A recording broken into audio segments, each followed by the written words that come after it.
Hi, everyone. Thanks for joining us for the 2024 National Small Nonprofit Summit. We are so glad that you are here. My name is Kiara Frechette. I'm the Nonprofit Programs Director here at Spur Local. This breakout session is focused on fundraising events. So I'll be talking about current trends in the space, as well as walking through some important components of a successful event. Throughout this workshop, I will be referencing two worksheets in the session. So if you haven't had a chance to download the two worksheets from our virtual guide for day 2, you may want to pause this recording and go ahead and download them before getting started. I'm going to go ahead and get started and jump right into things, really thinking, and like I mentioned, we're going to start out here with event trends. So the first trend that we're seeing here is that people are focusing, and what we're seeing really the landscape changing to is that organizations are prioritizing smaller fundraising events, really knowing that people are more selective with what they attend now more than they have been in the past. Smaller events feel more exclusive. They're really thinking about how do we create that connection? How are we thinking about making those connections with our donors? You know, knowing that there's less of an interest in these larger events, we're seeing organizations move towards that smaller event space. With our smaller events, there really is a greater opportunity for attendees to connect with one another, and we really are able to make our donors feel like they're a part of something.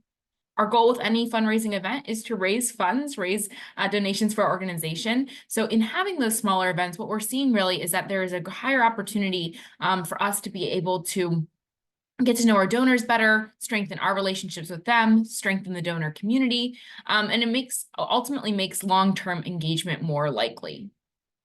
As we think about the purpose of our event, again, people are more selective with what they attend. And throughout today's session, I'll be talking through different ways to be thinking about structuring your event. But as we're thinking about this, you know, events should be really centered around a topic or theme. And if we're having that purpose, we're having a small, intimate event that is structured around a topic or theme. We know that we're reaching out directly to folks for that, for a specific reason. They feel that they are really prioritized in their invite. We find that they're more likely to attend if there's that purpose. Right. So if there is, you know, as we're thinking about this, inviting folks who have a connection to that purpose of the event. So maybe we're running we're hosting an event for a capital campaign that'll support a specific program or maybe a new building. If we have folks who have been involved since our previous building or in an earlier iteration of the program, and their donation was allowed us to go forward with where we are now, that's something that you could be thinking about as you're connecting them to the purpose of this event. Ultimately, people want to feel those real connections, feel like they're a part of something exclusive, and we get to know our donors better, so it makes it harder for them to say no to our asks if we've been able to have those conversations. And also, as we think about this kind of high level again here, smaller events attract people who want to connect others rather than that big event with a lot of people. You know, you can tailor to cater to individual preferences.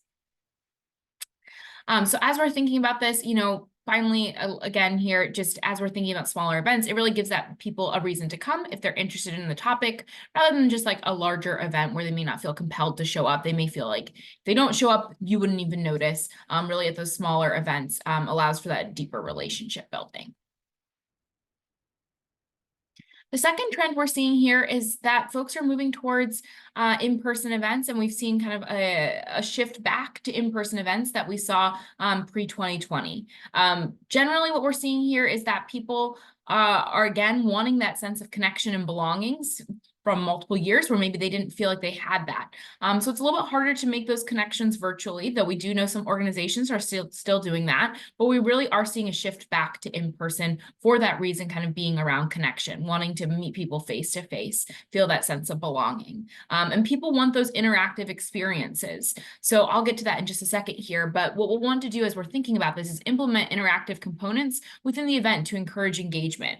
You know, people are showing up to an event, they're excited to talk with folks, and we also see that people haven't been at in-person events lately. So having those built-in interaction and engagement periods into the event allow for more of that natural connection to happen and allow people to connect with people they may not have in the past. You know, as we're thinking about interactive components, this could be something educational that you're sharing, could be a performance if you're an arts-based organization, or it could be some activity that folks are engaging in throughout the event. We are seeing less organizations offering virtual versions or live streaming events. I know that was very popular over the last few years. We're seeing kind of a shift again away from that. What we are seeing though is those that are still offering a hybrid component, they're using that virtual option to either bring in more people, expose more people to specific content, or enriching the live experience. So as we're thinking about this is maybe having people presenting maybe virtually at your live event, if that makes sense, or enriching that experience. You have a specific speaker coming in to talk. Or as we're thinking about bringing in more people, thinking about how can we bring, if we're maybe releasing an annual report and we're using it as a fundraising event, or we're thinking about a data debrief, how are we reaching others and maybe just doing it fully virtual there. So we're seeing a little bit less of the hybrid space happening in terms of those live streaming or virtual versions, kind of one or the other is more popular and what we see people gravitating towards. As you think about those in-person events, you'll want to make it easy to donate. This is something, again, people are coming in, they're interacting, so recommend using QR codes, pledge cards, either ahead of time or during the event. Really just making it easy for guests to donate. They're there in person, we have their attention, we're building those relationships with smaller events, so making it easy for donors to donate is really important there as well.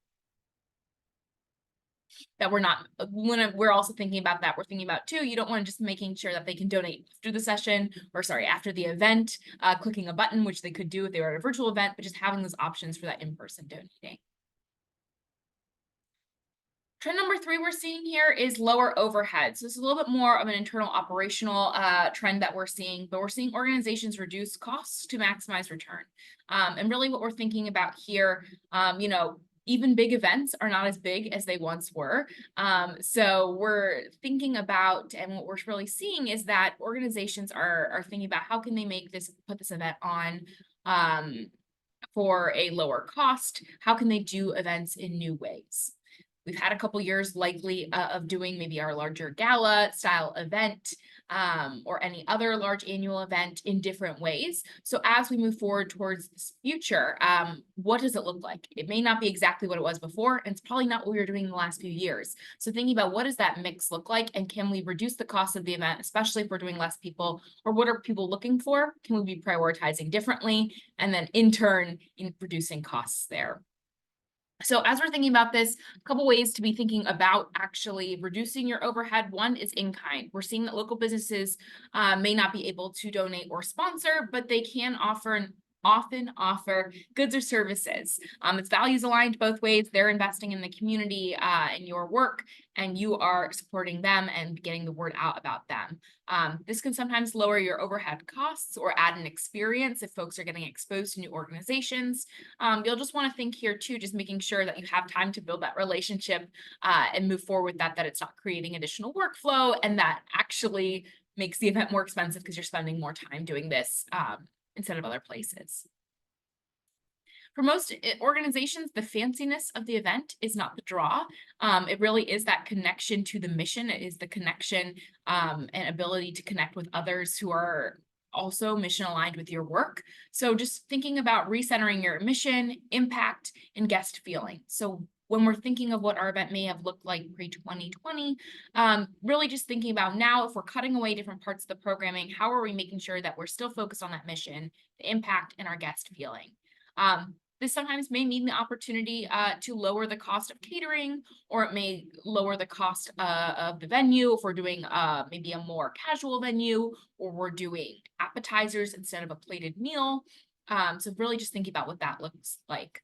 Of course, you'll want to make some values-based decisions of what makes sense for your organization and what makes sense for the event and those that are coming into the event.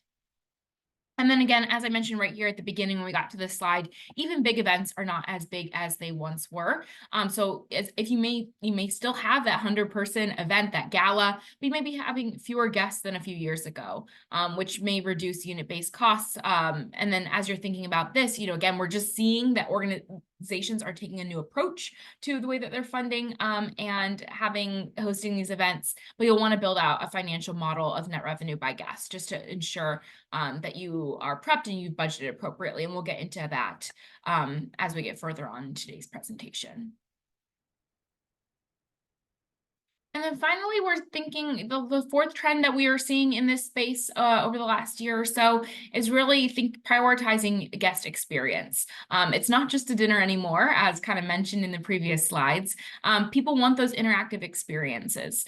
So as we're thinking about this, couple different ways to think about it. One, just thinking about activities. You want your guests to have a chance to do something. So whether this could be a facilitated experience, it could be walking around a new venue or a new space.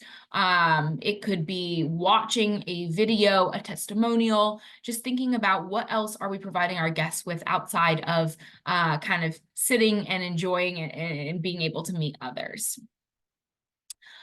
Otherwise, as we're thinking about this, just thinking about events that have multiple parts.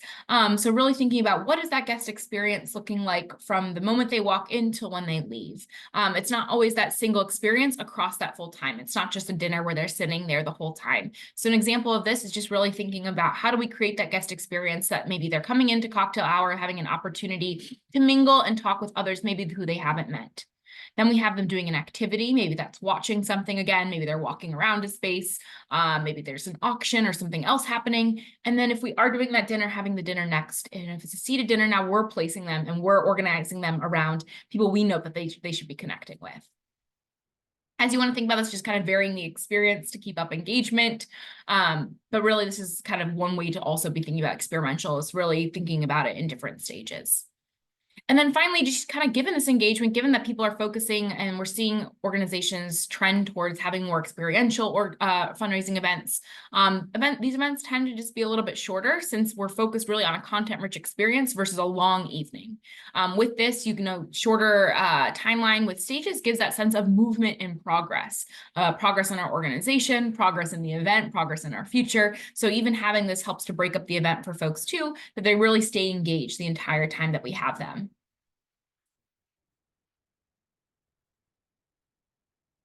I'll pause there. You know, as we get through this, one thing that we always recommend is as we share our trends that we're seeing in the space, what we're seeing a move towards, just take a second here. You can pause the recording, but do these trends resonate for you? Are you seeing this? And what other trends are you seeing?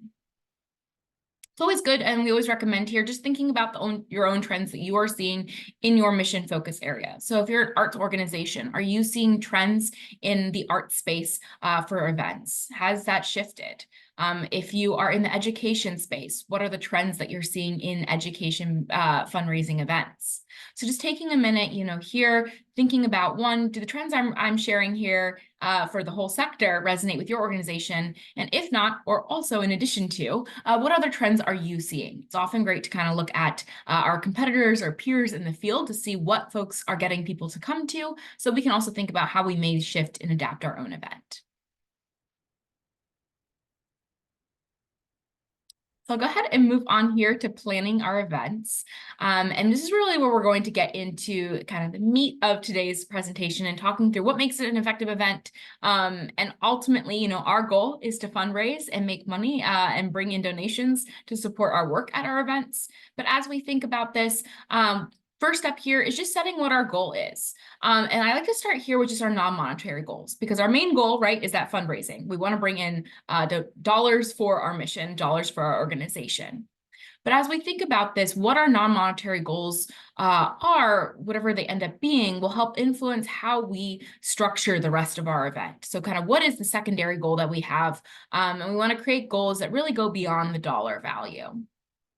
So one goal here could be to excite our base of supporters. So fundraising events are a great way to promote more buzz around our organization and also get our supporters to engage more fully with you. If you have an anniversary year this year, maybe it's your 10th, 20th, 5th anniversary that you have, really thinking about how are we getting people really excited about this? If you're launching a new program or a new initiative, opening a new building, what are we doing? How are we going to excite our audience and use this to kind of excite them?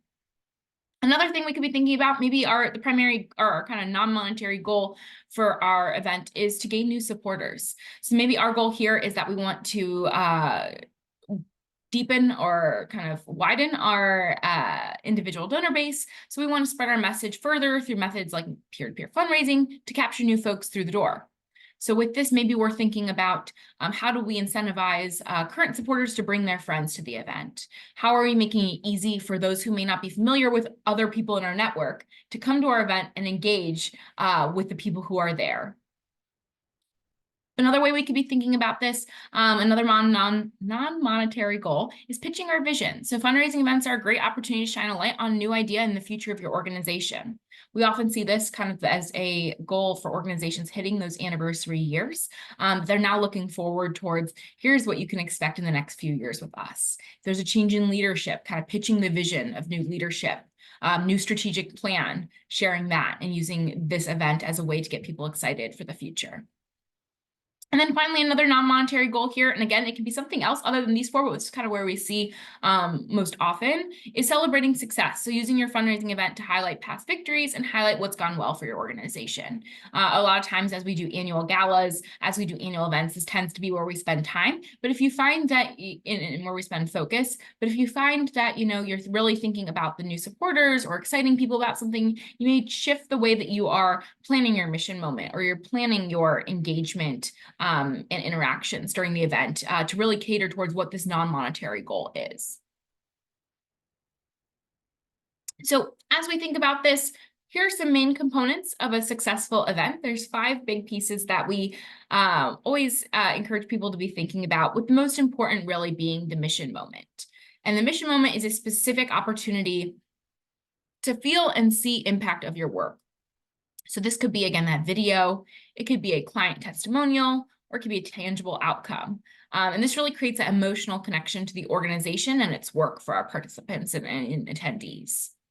You also want to always make sure that there's some time for people to mingle, some unstructured time for them to meet other donors, stakeholders, and engage with you, especially as we're seeing that peer-to-peer fundraising is really taking off and something that most organizations are finding to be most effective in their individual giving. Having a chance for people to talk with each other and get excited with each other about why they support your organization is really crucial. Also creates more of that donor community that we're hoping to cultivate. Creating that broader personal connection, and they're able to then see themselves as future supporters, especially if they're new to the organization. You also want to have some time for information. Now, that might be part of the mission moment or it may be separate. This is where you're really just sharing information about your organization and making sure to include something that they already haven't heard. So this doesn't necessarily always have to be verbal. It can be something that you're showing them that they haven't seen before. But this, as you give them more knowledge, you're giving them kind of more trust and efficacy in the organization's impact. So you're using this time to share something new with these folks who have taken the time to donate and be a part of this event. As much as possible, we always recommend making sure that there's a wow aspect to your event. So this is nothing fancy, doesn't need to be anything fancy, but just thinking about finding a way to create a sense of surprise or appreciation, make this event feel unique. What this does as we think about folks who are attending, it gives them a sense that the organization is special, uniquely worthy of support and the relationship. So as we're thinking about that wow aspect, again, it could be that reveal of information. It could be that this is the only type of this event happening this evening in DC, that they're able to meet different people. Just thinking about what, when people come in the door, would make them look around and be really just feeling like they're excited to be there as your supporter. And then finally, this is a fundraising event, right? So we want to make sure that we're making the ask. The purpose of our event is to raise money. So you want to plan for a specific time and other ways that people can give.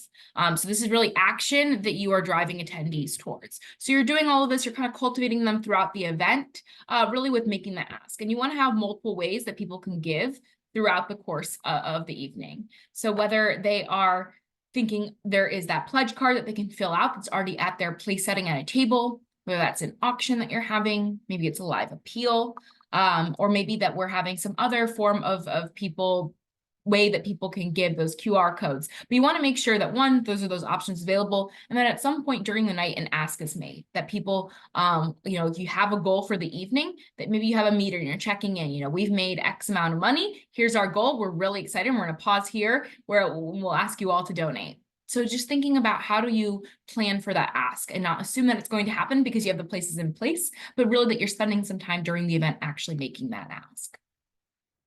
And it can be built in, again, if we're thinking about stages, thinking about interactivity, you could be having a place for people to maybe more passively give during the cocktail hour, during the event program, whatever you're hosting there. Maybe there's an ask out loud there. And then in the evening, kind of as it closes with dinner, maybe there's another ask made with a couple different options to give.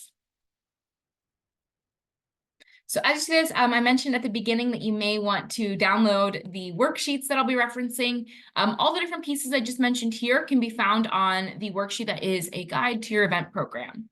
So if you are in the midst of planning an event currently, would recommend pausing here, going ahead and mapping out where each of the components I just mentioned, what are you planning for in your event that will get to these different goals. So again, feel free to download that. If you're not actively planning an event, you may want to save this for later and then come back to this guide. So as we think about types of events, really, there's a lot of different ways we could do this. So I'm now going to spend a little bit of time just sharing some different ways to be thinking about the event itself and what we're planning to do. But there's a couple here I'll mention. These aren't the only things that you could be doing, but really hope this slide gets the juices flowing as you're thinking about this.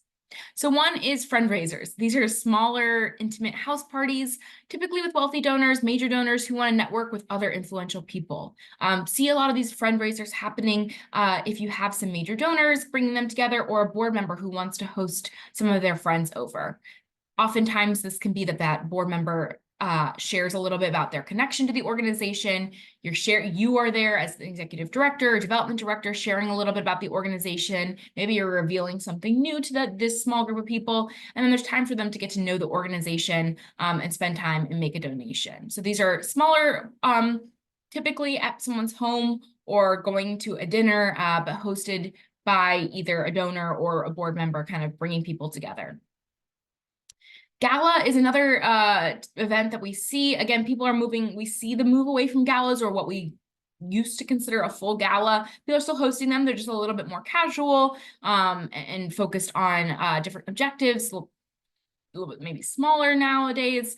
Galas are ambitious with large costs up front, but they can really raise the highest dollar value if they're done well. So if you're thinking about all the components of the event, if you have them all there and you are comfortable and you are ready to host that gala and you feel like people are there, continue doing your gala. We're not here to caution or to tell you not to do that if that is working for your organization, but we also know that that's not the only way that people are doing fundraisers. As we think about performance, this is often limited to arts organizations, but as we think about performances as a type of event, this is using an event to highlight the great work the organization does. So typically, you could, if you are a choir or an orchestra style organization in arts, a theater organization, hosting a fundraising event where they're getting a taste of programming. Maybe there's music, there is singing, or there is a short performance done as a main component of the event. Certainly can have this be a part of your event, even if you are not an arts organization. This could be music played in the background. It could be someone tied to your organization that you're connected with doing this, but really see that this goes the furthest when it is an arts organization using performance. As we think about activities, this is great for raising awareness as well as money. And this often includes, running, walking events, golf tournaments. Again, as it makes sense for your organization and your donors, choosing what activity. Is it maybe an activity in a garden that your organization works in, or a specific space or historic property, thinking about what activity can we bring people towards. And then finally, we have raffles and auctions, and these aren't often just the only event. They're often part of another event type, but these can raise money if done well, but could also sometimes be distracting from the mission. So just recommend really thinking about how does the auction play out in terms of the full event as you're thinking about that as an option. Also just thinking about how do you structure and run this auction or raffle? Is it able to be done on the side of the event? How are you able to do it in a way that is really tied to the mission and not just the main component, but you're grasping at straws, kind of bringing it all together. And then also just thinking about the work that you'll need to put in to be able to get the prizes or money that you are raffling off, or if it's a silent auction or a live auction, just securing goods and experiences to give out there. So just a couple different types of events to be thinking about. If you're kind of new to event planning, or if you're thinking about doing something different, these could certainly be options, or versions of these could be options. So as you think about the fundraiser, a couple things to be thinking about, as well as we think about factors that influence our event design. One of these being theme. So whether this is a fun theme or a mission-driven theme drives all other details and logistics. If you have a theme, maybe it's a seasonal event, maybe around the winter, or it's a summer or spring gala, just being able to have that theme. If it's a 20th anniversary, that also can help us. If it is a theme based on a specific program that we have, really just thinking about how does that, knowing if you're going to have a theme and what that theme is, can also help as we pick out and make some decisions moving forward. Same thing with audience, just considering who do you want to attend and what do they want from an event. An event that we're hosting for those grassroots kind of individual donors is different than maybe an event that we're hosting for major donors. An event that we're hosting that is for a small group at a board member's house is going to have different attendees and goals than an event that's kind of open to the public that we are hosting as just a general fundraising event. Another thing you want to think about here is entry. So are you going to have ticketed entry versus free versus sponsorships, and just making what makes sense for how people get invited and gain access. And I'll go into that in just a moment here, a little bit more about the ticketed versus non-ticketed options, because I know that's come up a lot in questions. And then finally, as you're planning this, as you're designing your event, just making sure you're thinking about fully resources. This is probably very much top of mind for us. But what is our time, budget, energy, and talent needed for our ambitious ideas? We might have a great idea, but we may need an event coordinator given the small size of our team. If that's out of our budget, maybe we're not hosting that event, we're trying something different. Do we have the energy? Is this event coming on the tail of other programmatic things that our organization is doing? If so, we may want to dial back and try something a little bit smaller this year. So really just thinking about resources in the grand scheme, in the grand scope of your organization's kind of timeline for the year. So I will pause here and also share another worksheet. And this is another one you can download. This is the second worksheet that I mentioned. But this is just planning your fundraising event. So I think this is sometimes really easy just to start out when you're thinking about planning an event. Maybe you haven't done an event or you're reconsidering how you do events. Just going through and checking off, what are your different goals? What type of event do you want to have? What's your theme? Who's our audience? What kind of tickets are we going to sell? And what resources do we need? So just taking a second to go ahead and mark those off can oftentimes spur the conversation that we need to be able to move things forward if we're not sure where to start.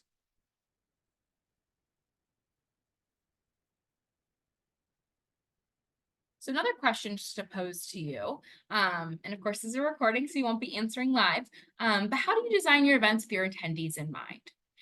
As we think about this year's summit, we're thinking about the power of people.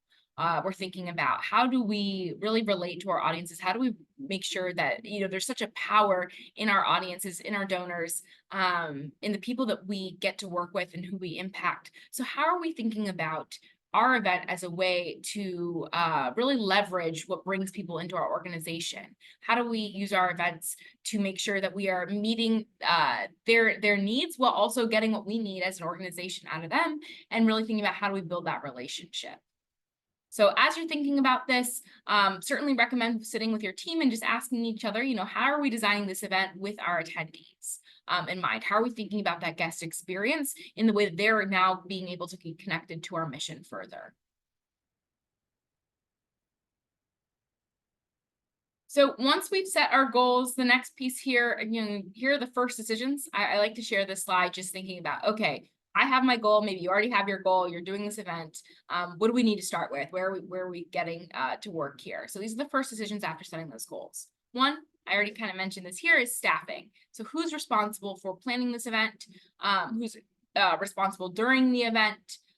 Is this our executive director? Is this the development director? Or is this a fundraising committee, maybe on our board? So who is responsible? Having those conversations, it's really important just to know, one, who is going to be the one leading out on the different components, who's going to be making decisions, and who is project managing this event. As you think about this group, thinking about timeline. So planning it, we recommend really planning at least 6 months ahead of time. feels like a lot of time, but this gives you time to optimize attendance and interest, and it isn't competing with other events or any major holidays. So you're able to spend time internally really working on the event, making sure you have all the components locked down. You're able to make sure that it's not competing with any other events in the area that night, holidays, and then also with folks, you're getting them really excited. And then finally, you want to think about logistics. So just really thinking about, what is the most seamless and convenient donation system? How many staff do we need? How many volunteers do we need day of? What's our schedule for the event? Who are our different vendors? What's our venue, food, materials, decorations we may need, and ultimately what's our budget? So after you set the goal, okay, we're running an anniversary campaign, and our non-monetary goal is around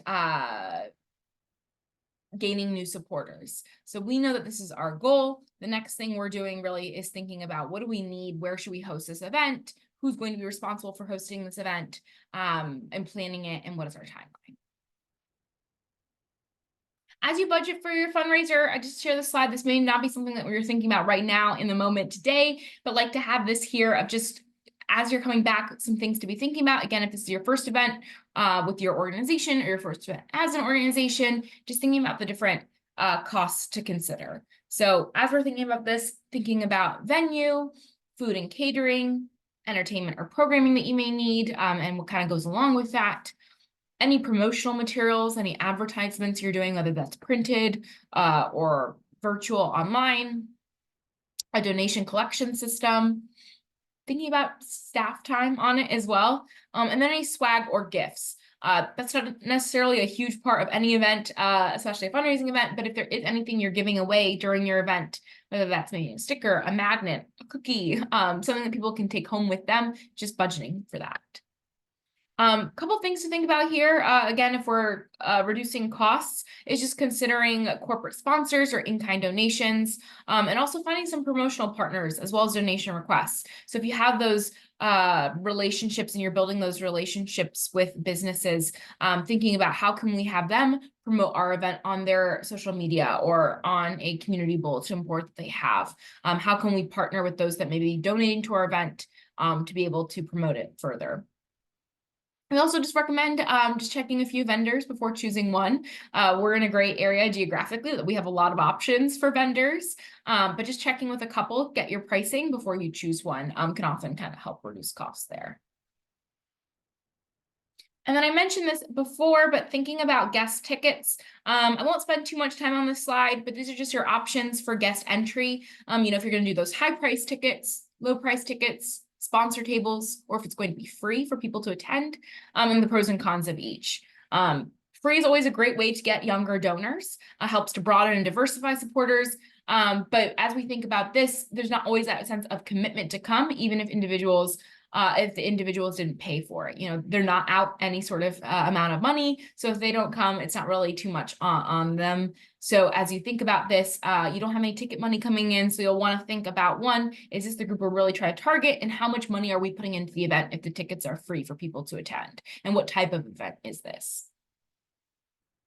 Sponsor tables is really great because it's guaranteed money up front, good for donor cultivation. The cons here is just there's a little bit of a pressure to sell big tables, to sell the tables there, and it could neglect some of our smaller donors.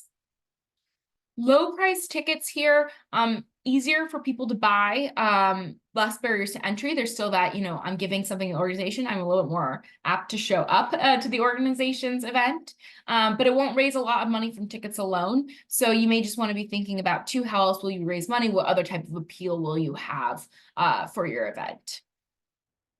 This also may just attract people who can't afford to give at the event because they're coming at that low priced option, but they aren't someone who's able to give monetarily at that higher level that we're hoping to get out of an event. Again, knowing those non-monetary goals and as well as the monetary goals for the event, really important as you're thinking about types of tickets.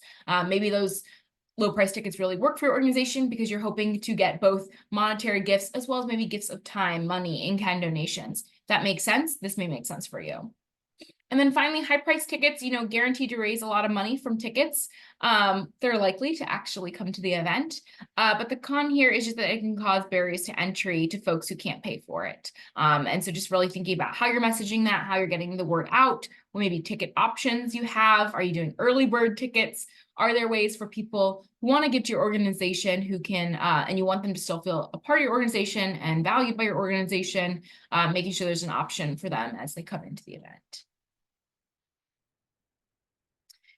As we're thinking about who to invite as our attendees, a couple different categories I like to share here. So major donors are engaged folks and longer term supporters. And sometimes the major donors can fit into all of these, and sometimes our engaged folks can fit into all of them can fall into each other, but I separate them out because there's a couple different ways to be thinking about them.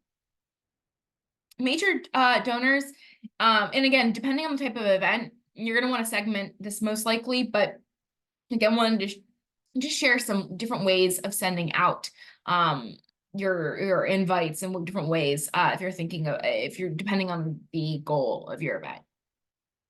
So with major donors, you're inviting individuals here, and as well as foundation and corporate sponsors.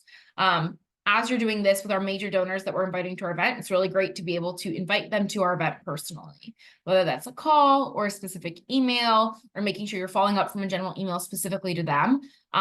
Really taking that time to make that personal invite and encouraging them to bring people in their network to the event.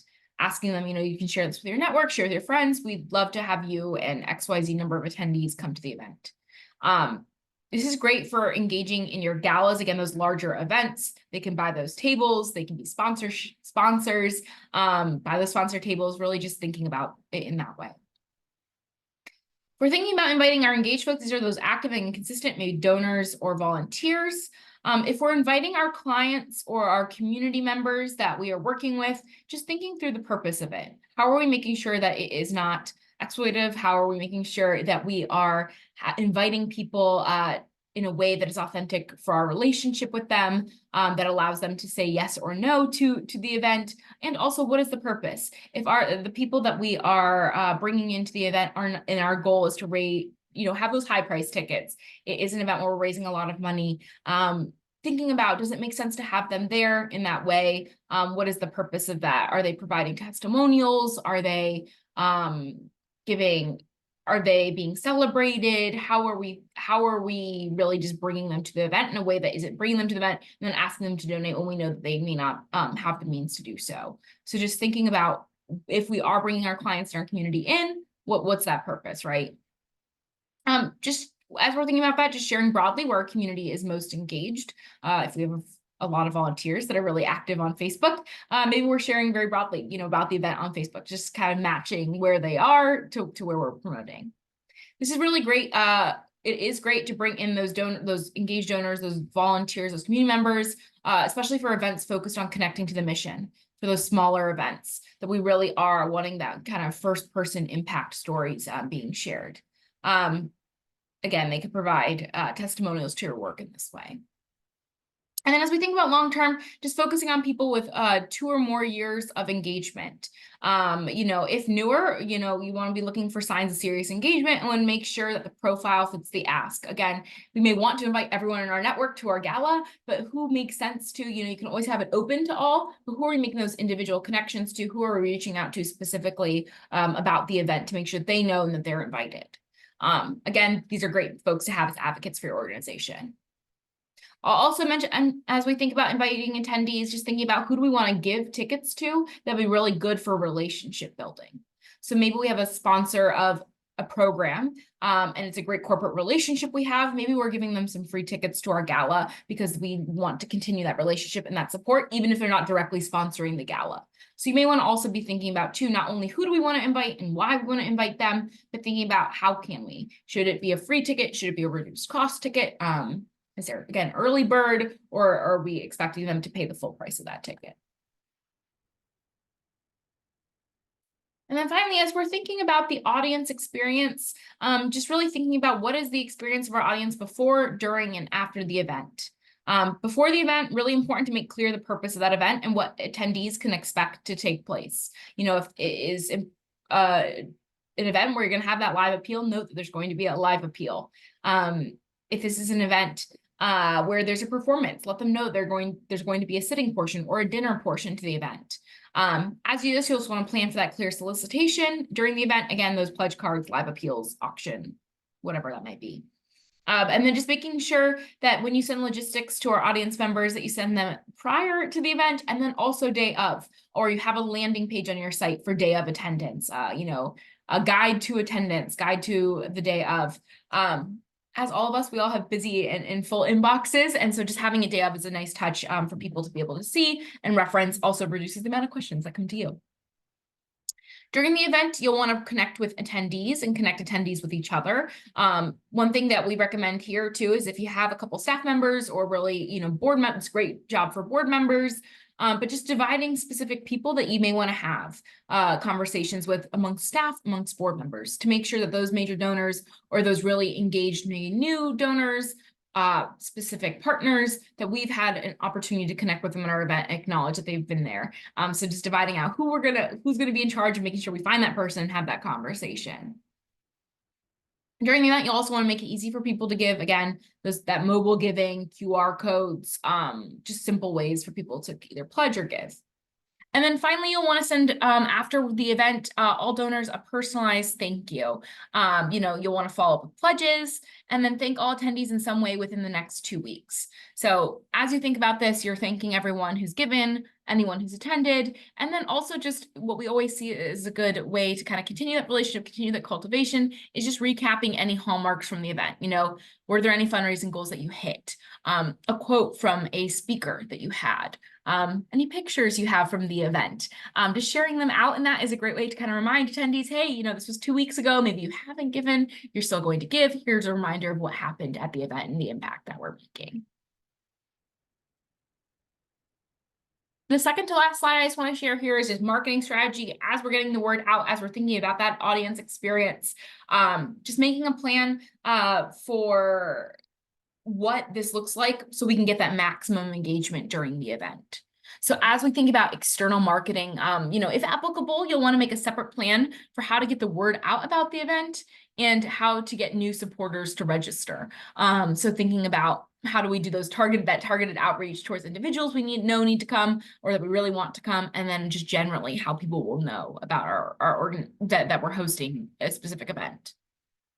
Again, I'm thinking about these larger events. If you are hosting those more intimate, smaller events, letting people know what's available, thinking about, you may not be doing a huge marketing campaign for a 20-person event. It's going to be capped. You're going to reach out to a specific audience. So just also thinking about the type of event you're hosting, who is the audience most relevant to that type of event, especially thinking about your goals again. Internally, you want to make a plan for letting your current audience know about the event and why they should register. And then just making sure you first invite any of those VIP guests for your organization, sponsors, and any other major supporters so that they're hearing about it from you versus kind of just seeing that post, in order to continue to build that relationship. If we're inviting our community that we support and we work with directly, thinking about what does that look like so we make sure it's easy for them to learn about the purpose of the event, know that they're invited, and then be able to register them for that event. And then my last slide here is just around making sure that we meet our donation goal. That is the goal of the event, right? Our main goal outside of those non-monetary goals. And just a couple tips as you think about this. So one is just regularly updating your guests on the progress of your goal throughout the event. So if you are expecting to raise, again, $10,000 throughout the event, letting them know, or having your MC of the event know, okay, our goal is this, we are at $2,000. We're halfway there, $5,000, halfway through the event. Maybe you have a meter. I will say if you have any sort of meter, good to always start with it somewhat full. So have those pre-pledged pieces in there so that people feel inclined to kind of help get it to the top. No one wants to, not often, we see sometimes people don't want to be that first donor. And if you're too far up, they won't give. So just thinking about how you're doing this. You may want to ask key donors ahead of time to donate early, again, to get that ball rolling. Maybe if you are doing a live appeal, you've already checked in with them and they're going to raise their card, even though they've already pledged a specific amount of money, but also helps others feel inspired, get excited about that act of giving. You'll want to make sure that it's convenient and easy to donate, either by phone, credit card readers, cash, check, pledge card, however that might be, just having an easy way for people to do that. As we think about it, you want to keep your call to action short as we're thinking about what are we asking them to do, making that ask, less than 5 minutes, focusing on action and not just awareness. What do we need them to do? Do we need them to sign up, to donate, to give, tell others? What is our call to action? Taking time to highlight our donors as we're able to, our sponsors, make it easy for them to be seen, how donors can help you and the impact of donors at our organization. How are they a part of our broader community? So making sure that we are thinking about that experience. And then again, thinking about too, if we're thinking about meeting our donation goal, asking a sponsor to pledge a matching gift if you reach a certain level. So if we hit that $5,000, we'll be matching gift to bring $10,000. So just thinking about ways to pre-plan so a lot of this can move forward. And then also we're thinking about how can we excite and drive engagement of our donors during the event. So that concludes our session here on fundraising events, both the current landscape and then what to consider as you're thinking about planning your event. If you have any questions at any point as you're going throughout the recorded material for day 2 of the summit, feel free to reach out to a member of our team where we will get back to you within the next week. And we're always happy to set up conversations if you're thinking about this in new ways, or you would love another set of eyes on something. Our team's always happy to help support or suggest additional resources. But thanks so much for joining this session, and we'll catch you in another.